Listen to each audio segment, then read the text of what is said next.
There, Elena. In the international papers, there's quite a lot of talk about this landmark Libyan election, a very historic event, of course, as we've been hearing. What's the press been making of it? Well, what can we make of it with some partial results in some of the papers? New York Times reckons in its banner headline this morning that Libya has broken with the Islamist trend across the region. Well, has it really? What they're basing this on, of course, is the idea that parties behind Mohammed Jibril, the former interim Prime Minister, look to be top of those polls. And of course, that means he's doing better than the Muslim Brotherhood, which has dominated in Tunisia and Egypt and so on. But is this really a break from Islamist trend? We're not really, because Jibril, of course, is not explicitly anti-Islamist. He said he thought Libyan law should be based on the Quran. So he's hardly against. In Libya, the New York Times says the words liberal and secular are pretty much insults, and they're labels that Jibril has tried to avoid anyone putting on his party. Yeah, more of a broad-based kind of sort of a rainbow coalition. Yes, exactly. It brings together all kinds of different voices, but there's lots of reasons why the Muslim Brotherhood isn't as strong in Libya as in countries like Tunisia and Egypt. The piece points out, of course, under Gaddafi they were repressed enormously and didn't have time to build up the kind of political organisation and local grassroots structures that they have in places like Egypt that has allowed them to do so extraordinarily well in politics there.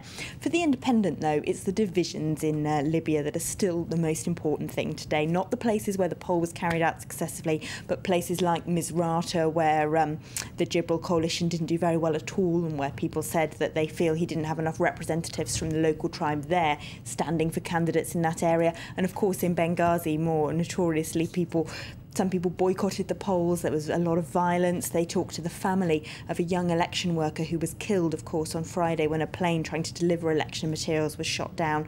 And for them, that's what's really important about this election, just how split and divided Libyans still are. Absolutely. So according to the papers then, is there any democratic progress that we can be celebrating? Any good points that we can take out of this? I mean, it is quite something that this election has even taken place, to be honest, really, isn't it? Less than a year after Gaddafi was toppled. Absolutely. It's hard to remember, really, that it's just 9 months since we saw those violent scenes of his death, of course, as the Abu Dhabi-based paper, The National, points out today. And this whole process of building a nation is extremely slow. Rome wasn't built in a day. So what matters isn't really this election. I mean, you know, remember Iraqis, they say, proudly waving their ink-stained fingers in 2005, and it's hardly a model democracy now, 7 years on. But that's not really what matters. What always matters is the next election and the promise that there will be one, and that thus whoever was elected in Libya at the weekend will then be held to account by some kind of responsibility to the Libyan voters.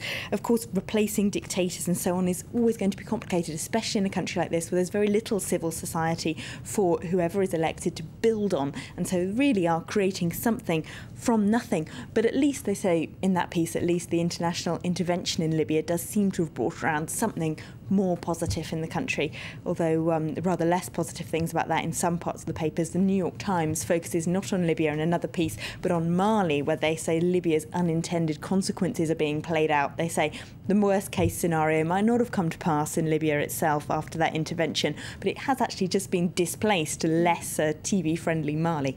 Yes, border and the Sahel region of Africa, lots of shifting sands and tribes going all over the place, aren't there? We'll stay in Africa then.